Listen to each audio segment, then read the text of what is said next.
What's up, you guys? This is WD3, and this is your Hill Report Newsbreak.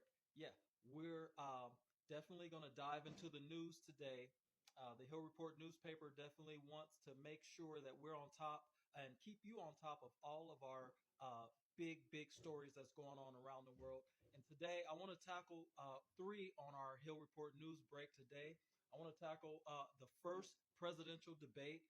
Definitely was a historic event between our two candidates. Also, want to Who talk. won? Well, we'll talk about that. A lot of people are really have a lot of comments. I think it was meme world, honestly. Also, we're going to talk about the Lakers draft Bronny James. Did you hear about that? I didn't. Well, Why do they call him Bronny? he is formerly LeBron James Jr., but he wants to have his own identity, so he goes by Bronny. Also, we want to dive into a little bit of Caitlin Clark news. There's a lot going on since she has entered the WNBA.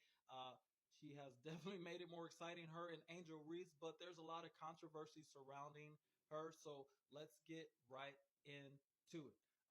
The first presidential debate was Joe Biden versus Donald Trump. The sitting president, Joe Biden, as you know, he's going for re-election. Um, are you ready for the election in November? I am. I'm ready to vote. Well, there's a lot of people who want this thing to be over with already. As you guys know, soon as one election is over, all of a sudden they start talking about who's running for the next one. It's getting a little bit out of control, I but can't wait for it to be over. well, a lot of people can't wait either. Uh, one of the couple subjects that they tackled in the debate.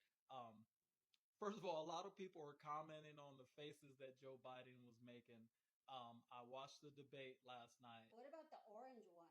Well, he had some funny faces too. The thing about the structure of this debate, they didn't allow them to interrupt this time. So I heard about that. Didn't they mute their mics? well, they distorted the microphone so that anytime you interrupt, you wouldn't understand what was being said by the person interrupting. So it was a little more structured in that way. But boy, oh boy, I saw a few times they had to cut away uh, to the moderator away from Joe Biden. I even seen them cut to some ISO shots of Donald Trump because um, this is what a lot of the Democrats fear. Joe Biden, he really doesn't look great on camera. Um, but in his defense, all throughout history, uh, our elder, our elder statesmen, our um, our tribal elders have been our leaders. So You it, mean just two old white guys? well, I I'll tell you what. A lot of people feel that we have a weak candidate pool this year.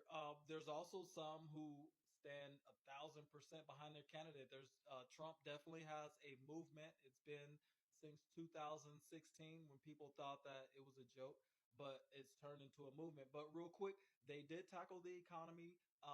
Some say they both argued that the economy was better under one another's administration.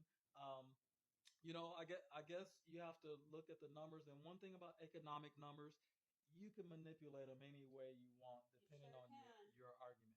They also tackled Roe versus Wade. It was, as you guys know, it was overturned. The abortion. We're Uh, just going backwards in that.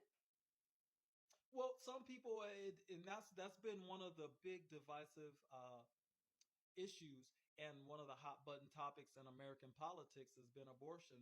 Some say that it's totally inhumane to keep women from making their own decisions, and some say it's inhumane. They even go so far as to say that it's killing babies. So there are so many different opinions when it comes to this issue. But they did tackle it. Roe versus Wade. They both blamed each other for the um, negative parts of abortion, Of course they did. right?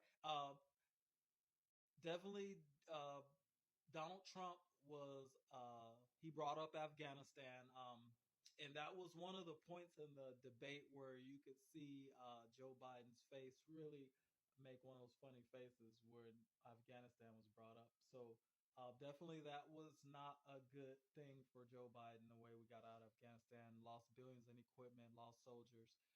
Definitely, 20 years of fighting in Afghanistan, and to leave like that with no resolution left a bad taste in a lot of Americans' mouths. Yeah, sure did.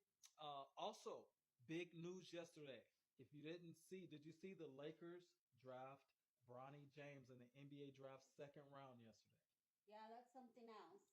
Well, a lot of people were saying that, asking the question, did he even deserve to be drafted? Because he did not play that well at USC. I think he averaged 4 points. Nobody who averages 4 points in college is going to the NBA.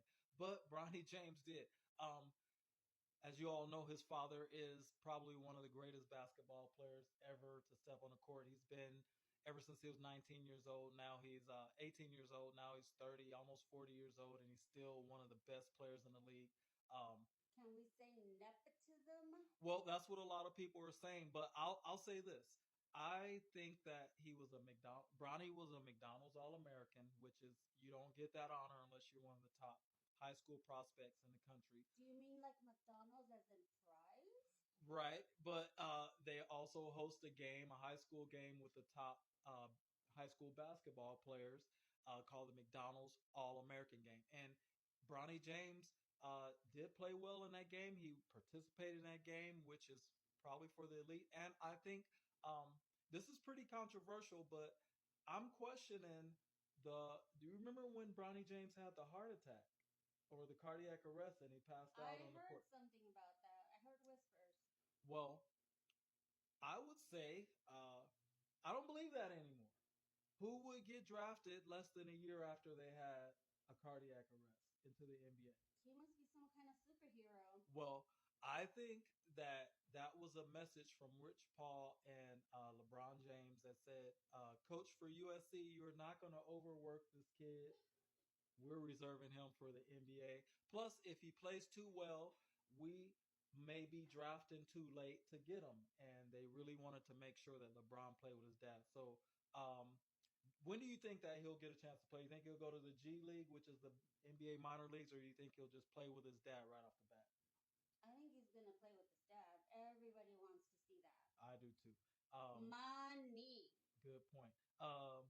So Caitlin Clark, real quick, with a couple minutes left, she broke the scoring record in the NCAA. She's one of the most exciting female college basketball players that you would have ever seen. Now she's a WNBA professional. Um, but she didn't come in without a lot of controversy. As you guys know, she gets a ton of attention. She sells out all the arenas. Do you think Caitlin Clark deserves all this attention?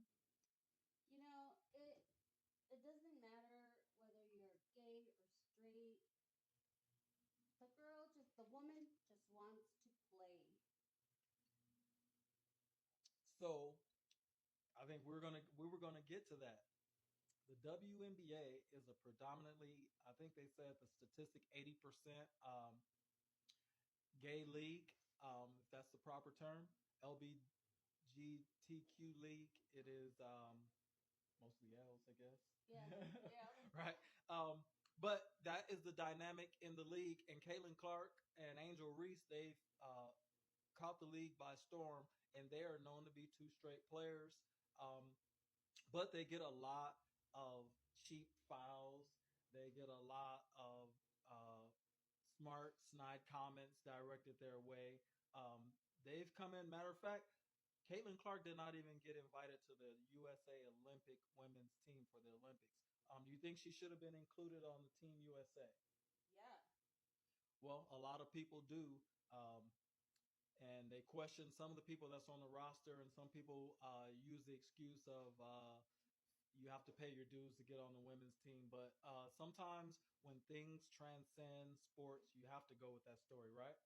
Um, so, hey, you guys have been watching the Hill Report Newsbreak. We appreciate you guys. Like, share, subscribe.